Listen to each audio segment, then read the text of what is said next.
From bagging groceries in Puerto Rico to dominating global music charts, Bad Bunny's rise is a once-in-a-generation story. In an industry where English-language artists have long held the spotlight, he shattered expectations, proving that Spanish-language music could take over the world. His impact goes beyond reggaeton. He is a trendsetter, a cultural icon, and a voice for a new generation. With a string of record-breaking albums, sold-out stadium tours, and a personal brand that extends into fashion, sports, and activism, Bad Bunny has built an empire unlike any other Latin artist before him. But despite his massive success, his career hasn't been without scandal. Whether it's publicly feuding with J Balvin, throwing a fan's phone into the water, or making headlines with his unpredictable behavior, he keeps the world watching. So how did a Puerto Rican artist with no industry connections become the most streamed musician in the world? And how did a particularly aggressive interaction with the fan almost kill his popularity? Before he was Bad Bunny, the global superstar, he was Benito Antonio Martinez Acacio, a quiet kid from a small town in Puerto Rico. He wasn't born into fame, nor did he have industry connections, but he had a vision. While most aspiring artists chased record deals and flashy studios, Benito was making music in his bedroom, uploading songs to SoundCloud with nothing but a cheap microphone and an unstoppable drive. No one could have predicted that the same boy who once bagged groceries at a local supermarket would go on to dominate global music charts, break streaming records, and redefine Latin music forever. Born on March 10, 1994 in Vega, Baja, Puerto Rico, Benito grew up in a modest, tight-knit household. His father was a truck driver and his mother, a schoolteacher, instilled in him a love for music at an early age. She would play salsa, merengue, and boleros around the house, introducing him to the rhythmic beats that would later shape his sound. While many kids his age dreamed of becoming athletes or doctors, Benito had his sights set elsewhere. Music was his escape, his passion, his identity.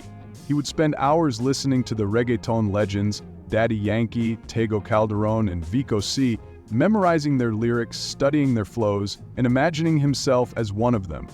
His stage name, Bad Bunny, came from a childhood memory, a school photo where he was forced to wear bunny ears for a play, resulting in a grumpy expression that later became the foundation for his brand. But despite his love for music, the path to success wasn't clear. Vega Baja wasn't exactly a hotspot for aspiring musicians, and breaking into the industry seemed nearly impossible. Benito needed a plan. Throughout high school, Benito wasn't the loudest kid in the room, but he had a presence. Unlike many artists who were discovered in talent shows or viral videos, his rise started in an unexpected place, his own mind. He wasn't just an artist, he was a student of the game. He analyzed what made artists successful, what sounds resonated with people, and how to carve out a unique space in an oversaturated industry. In his free time, he would write lyrics in his notebooks, experiment with beats on his laptop, and record songs using whatever equipment he could afford. His early music wasn't polished, but it had one thing that set it apart: authenticity. But being talented wasn't enough. Benito had to find a way to be heard.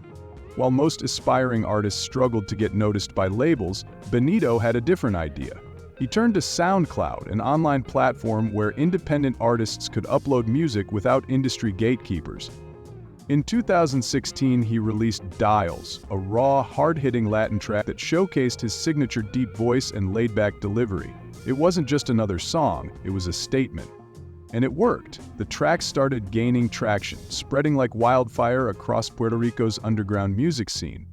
Fans were drawn to his unfiltered lyrics, his melodic versatility, and his ability to blend reggaeton with a darker, edgier trap sound. Then came the moment that changed everything. DJ Luyan, one of the biggest names in Latin music, discovered Dials and immediately saw Benito's potential. Luyan reached out, offering him a spot on Hear This Music, a label that specialized in Latin urban music. With this, Bad Bunny's underground movement was about to go mainstream. With DJ Luyan backing him, Bad Bunny's career shifted into high gear. He quickly began collaborating with some of the biggest names in reggaeton and Latin trap, proving that he wasn't just another viral sensation, he was here to stay. His next hits, including Soy Peor and Shambia, solidified his signature style, moody, unpredictable, and genre blending. The industry had never seen anything like him before. He wasn't just rapping over beats, he was creating an entirely new wave of Latin music. But what truly set Bad Bunny apart was his refusal to conform. While many Latin artists played it safe, he pushed boundaries in fashion, sound, and image. He wore brightly painted nails, rocked gender-fluid outfits, and challenged outdated stereotypes within reggaeton, a genre historically dominated by hyper-masculinity. This rebellious approach wasn't just about aesthetics, it was a cultural shift. Bad Bunny wasn't just making music, he was redefining what it meant to be a Latin artist in the modern era. By the time 2018 arrived, Bad Bunny had already built a loyal fan base, but he was still just getting started. His collaborations with Latin music giants like J Balvin, Ozuna, and Daddy Yankee skyrocketed his visibility, helping him transition from underground sensation to global phenomenon. His breakout year came with I Like It, his massive collaboration with Cardi B and J Balvin. The song became an international hit, topping the Billboard Hot 100 and proving that Spanish-language music could dominate mainstream pop charts. Bad Bunny had done what many thought was impossible. He had taken Latin trap from the streets of Puerto Rico to the top of the world. But as his fame grew, so did the challenges. His rise wasn't about success alone, it was about navigating fame, fortune, and the inevitable controversies that come with it. Bad Bunny isn't just a musician, he's a movement, a cultural icon, and a self-made superstar who transformed his passion into a multi-million-dollar empire. From his early days recording music in his bedroom to becoming the most streamed artist in the world, his success has been nothing short of extraordinary. But success comes with its perks, and Bad Bunny enjoys a lifestyle that reflects his global status. His taste for luxury, exclusivity, and self-expression is evident in everything from his oceanfront mansions and million-dollar supercars to his high-fashion collaborations and extravagant vacations. Yet, while many celebrities flaunt their wealth for the world to see, Bad Bunny's approach is different. He isn't just spending money, he's creating a legacy, building an empire, and redefining what it means to be a modern-day superstar. For someone who once lived in a small town in Puerto Rico, Bad Bunny's rise to fame has given him access to some of the most luxurious properties in the world. One of his most prized homes is an oceanfront mansion in Puerto Rico, a place that represents both his success and his deep connection to the island. Unlike many artists who move away after making it big, Bad Bunny has always stayed rooted in his homeland. His home offers breathtaking views of the Caribbean, private access to the beach, and a design that blends modern luxury with Puerto Rican culture. But Puerto Rico isn't his only retreat. As his career exploded, so did his investments in high-end real estate across the United States. He owns a lavish property in Miami, a city that has become a second home for him due to its vibrant Latin culture and elite social scene. The estate, known for its sleek architecture and expansive outdoor space, serves as both a personal getaway and a strategic location for his business ventures. And then there's Los Angeles, where his name has become synonymous with global entertainment. His property in the Hollywood Hills offers ultimate privacy, an infinity pool overlooking the skyline, and a design that reflects his unique style. Whether he's working on new music, collaborating with designers, or simply enjoying downtime, every home he owns is a reflection of his journey from underground artist to international superstar. Bad Bunny has never been one to follow the rules, and his choice in cars is no exception. His collection is not just about luxury, it's about making a statement. His most talked about vehicle, a custom Bugatti Chiron, which he famously pulled up in at the Latin Grammys, stealing the show before he even stepped onto the red carpet. The car, worth several $1 million, is more than just transportation. It's a symbol of his dominance in the industry. But speed isn't his only preference. He has been seen driving a sleek Rolls-Royce, a car that exudes both power and elegance. When he's in Puerto Rico, he switches things up with classic American muscle cars, proving that his taste is as versatile as his music. His collection also includes luxury SUVs, a necessity for his high-profile lifestyle. Whether he's arriving at a concert venue, filming a music video, or making a surprise appearance at a fashion event, his vehicles are an extension of his larger-than-life persona. For Bad Bunny, fashion is more than just clothing. It's a statement, a rebellion, and a form of self-expression. While many artists simply wear designer brands, he collaborates with them, influencing trends and reshaping the industry.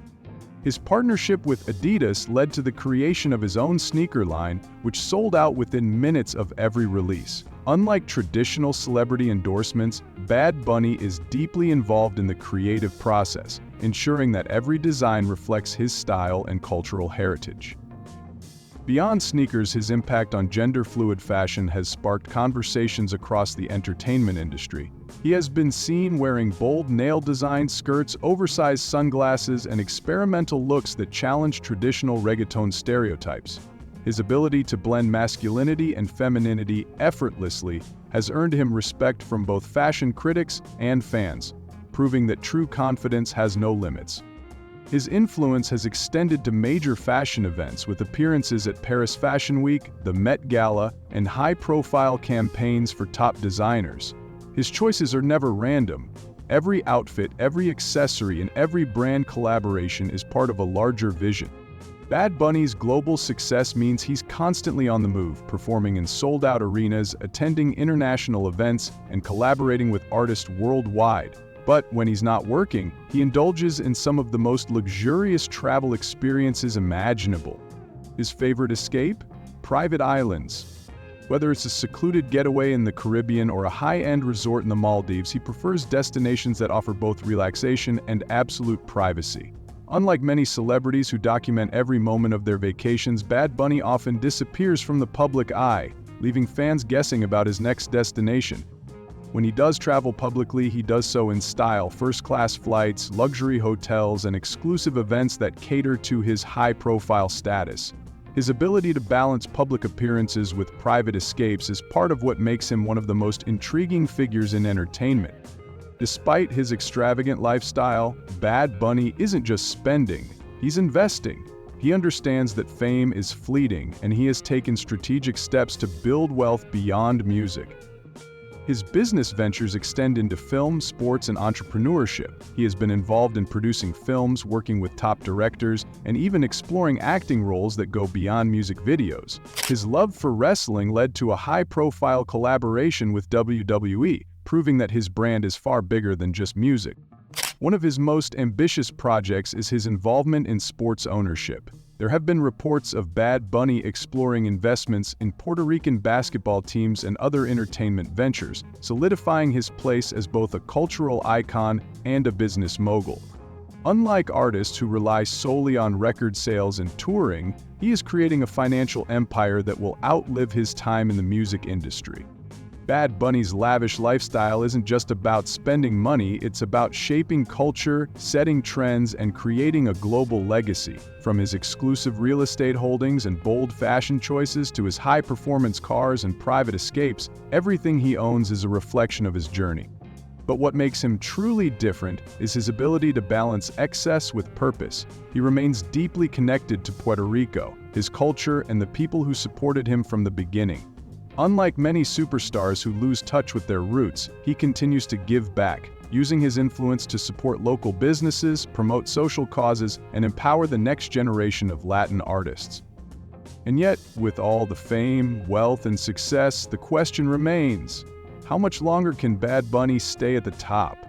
Bad Bunny isn't just another chart-topping artist. He's a global force that reshaped the music industry on his own terms.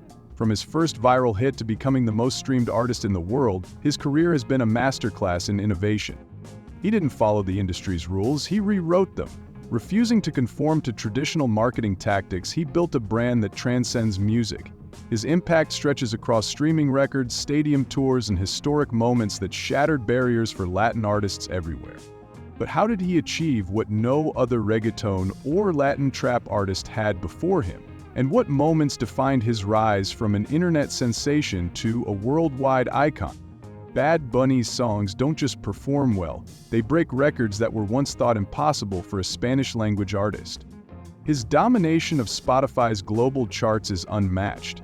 In 2020, he became the most streamed artist in the world, an achievement he repeated in 2021 and 2022. For 3 consecutive years, he outranked every major pop star, proving that Latin music wasn't just a trend, it was leading the industry. But it was 2022 that cemented his legacy. His album Un Verano Sin Ti shattered records, racking up billions of streams within months. It became the first all-Spanish album to top the Billboard 200 for multiple weeks, outpacing albums from the biggest English-speaking artists. And it wasn't just streaming platforms that took notice. Major award shows and industry executives had no choice but to acknowledge his dominance. Bad Bunny's presence on the Billboard charts has been nothing short of revolutionary. His collaboration with Cardi B and J Balvin, I Like It, became his first Billboard Hot 100 #1 hit, introducing him to a mainstream audience. But instead of following the industry's typical crossover path, where Latin artists switched to English to appeal to American audiences, he doubled down on his roots. He proved that Spanish-language music didn't need translation to dominate. Singles like Dakiti, Moscow Mule, and Mi Porto Bonito stormed the charts, competing directly with mainstream pop and rap hits. Then came Yana Guni, a track that made history by debuting in the top 10 of the Billboard Hot 100, an extremely rare feat for a song entirely in Spanish. With each release, Bad Bunny continued pushing boundaries, proving that language was no longer a barrier to global success. Bad Bunny's impact extends far beyond digital charts. His live performances have shattered attendance records worldwide. His El Lomo Tour del Mundo became the highest-grossing tour by a Latin artist in history, selling out arenas across the US and Latin America. Fans lined up for hours, tickets sold out within minutes, and resale prices skyrocketed, proving that his influence wasn't just online, it was tangible. But if that tour set records, his world's hottest tour took things to an entirely new level. It was the first stadium tour by a Latin artist to sell out venues across the US, Latin America, and Europe. Each stop drew tens of thousands of fans, with some stadiums reaching capacities of over 80,000 people. Beyond his own tours, Bad Bunny became a must-have headliner at the world's biggest music festivals. He dominated stages at Coachella, Lollapalooza, and Primavera Sound, bringing Latin trap and reggaeton to global audiences that had never experienced it at that scale before. Every performance was more than just a concert, it was a movement, a cultural shift that proved Latin music could command the same stage as any other genre. For years, Latin artists were often overlooked by the Recording Academy, degraded to Latin-specific categories, instead of competing for the industry's biggest honors. Bad Bunny changed that. His albums didn't just win Latin Grammys, they began competing in major categories at the Grammy Awards, Billboard Music Awards, and MTV VMAs. His historic win for Best Música Urbana Album at the Grammys wasn't just a personal victory, it was a defining moment for Latin music as a whole. His acceptance speech, delivered in Spanish, was a bold statement. Latin artists didn't need to conform to industry norms to be recognized. With each award, he forced the global music industry to acknowledge reggaeton and Latin trap as legitimate competitive genres rather than niche markets. While many artists focus solely on music, Bad Bunny expanded his influence into sports, film, and fashion, turning everything he touched into a success. His unexpected debut in WWE was a prime example. What began as a surprise appearance turned into a full-fledged wrestling career, culminating in a match at WrestleMania where he stunned both fans and professional wrestlers with his dedication and skill. He wasn't there just for publicity, he trained for months, proving that he respected the sport. Then came his transition into Hollywood. His acting debut in major productions, including Netflix's Narcos Mexico and the action blockbuster Bullet Train alongside Brad Pitt, signaled his entry into the film industry. Unlike many musicians who take small roles for the sake of visibility, Bad Bunny's performances proved that he was serious about expanding his creative career. And of course, there's his undeniable influence in fashion. His partnerships with Adidas, Gucci, and high-end designers positioned him as a global style icon. Whether he was breaking gender norms on the red carpet or selling out sneaker collaborations in minutes, he was making just as much of an impact off the stage as he was on it. Bad Bunny redefined what success looks like for Latin artists. He didn't follow the traditional path, didn't switch to English for mainstream appeal, and didn't conform to industry expectations. Instead, he made the industry adapt to him. His records, his tours, his awards, they're more than personal milestones. They're proof that an artist from Puerto Rico, making music on his own terms, could reach the highest levels of global success without compromise. But even with all he's accomplished, the talented musician hasn't been far from a few controversies. Bad Bunny's career has been defined by record-breaking success, sold-out stadiums, and an influence that stretches far beyond music. But fame doesn't come without its complications. With every milestone, there have been headlines that tell a different story. Heated feuds, public backlash, and moments that had fans questioning whether their favorite artist had gone too far. From onstage incidents to social media controversies, he has found himself at the center of discussions that have tested both his image and his relationship with the public. How did these moments shape his career, and has he managed to come out on top? Or are some controversies too damaging to ignore?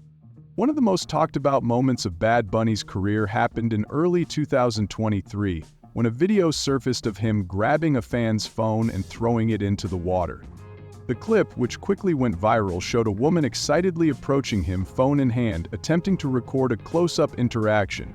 Within seconds, Bad Bunny snatched the device and tossed it away, leaving both the fan and onlookers in shock. The backlash was immediate. Fans accused him of arrogance, entitlement, and disrespecting the very people who had supported his rise to fame. Social media exploded with reactions, with many questioning whether he had let success get to his head. Rather than issuing a traditional apology, Bad Bunny defended his actions. In a statement posted to Twitter, he explained that he reacted that way because the fan had invaded his personal space. He claimed that while he appreciates genuine interactions, he wouldn't tolerate people who disrespect his boundaries. The response divided opinions. Some sided with him, arguing that celebrities deserve personal space and that fans should respect their privacy. Others felt that his reaction was excessive and unprofessional, especially considering the financial loss the fan likely suffered. The debate only fueled further discussion about how much access fans should have to their favorite celebrities and where the line should be drawn. At one point, Bad Bunny and J Balvin were inseparable, collaborating on some of the biggest Latin music hits. Their chemistry seemed undeniable, and their joint album Oasis in 2019 further cemented their status as a dynamic duo. But somewhere along the way, their friendship took a turn, leading to one of the most unexpected feuds in Latin music. It all started when J Balvin faced backlash over accusations that he was out of touch with the struggles of reggaeton artists in Latin culture. Many felt that he benefited from the genre's global success but failed to use his platform to address important issues affecting the industry. The criticism escalated when Balvin encouraged artists to boycott the Latin Grammys in 2021, claiming that reggaeton wasn't getting the recognition it deserved. Bad Bunny, however, disagreed. In a now famous freestyle performance, he took shots at Balvin without naming him directly, criticizing artists who complain about recognition rather than focusing on making meaningful music. The diss didn't go unnoticed. Fans dissected every lyric, fueling rumors that their friendship had completely deteriorated. While neither artist has openly declared the feud ongoing, the lack of collaborations and public support for each other suggests that things have never been the same since. Bad Bunny's tours have been among the most successful in history, but not every show has been a smooth experience for fans.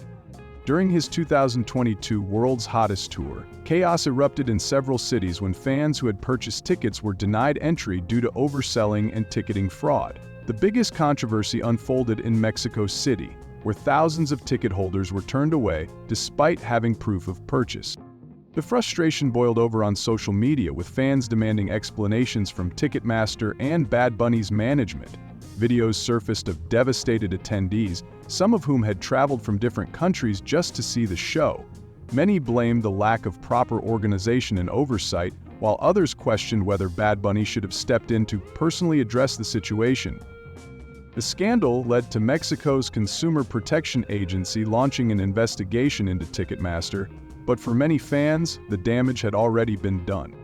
While the incident wasn't directly Bad Bunny's fault, it raised concerns about the commercialization of his tours and whether fan experiences were being prioritized over profits.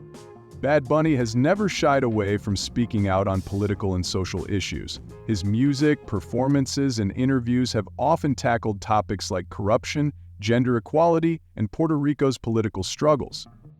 One of his most notable moments came in 2019, when he became a leading voice in the protests against Puerto Rican Governor Ricardo Rossello. The movement, sparked by leaked government messages that contained offensive and corrupt statements, led to massive demonstrations demanding Rossello's resignation. Bad Bunny paused his career to actively participate in the protests, marching alongside thousands of Puerto Ricans and using his platform to spread awareness. His song Afilando los Cuchillos, released alongside Residente and Aile, became an anthem for the movement. While many praised him for taking a stand, others accused him of leveraging activism for publicity. Critics questioned whether celebrities should be leading political movements and whether his involvement was more about image than real change. Regardless of opinions, the protests were successful. Rossello stepped down, marking a historic moment in Puerto Rican politics. Bad Bunny has consistently challenged gender norms, pushing back against toxic masculinity in reggaeton and Latin culture. From wearing skirts and painted nails to embracing androgynous fashion, his image has sparked admiration and controversy alike.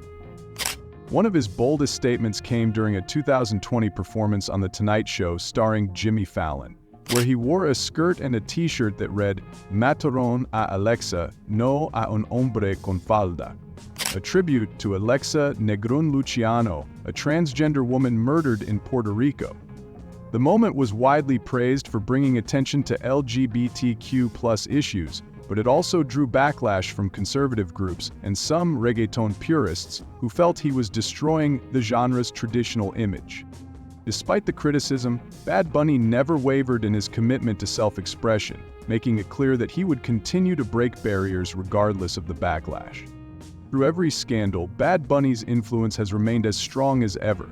While some moments have tested his reputation, they haven't slowed down his success. If anything, they've reinforced his image as an artist who refuses to be controlled by industry expectation.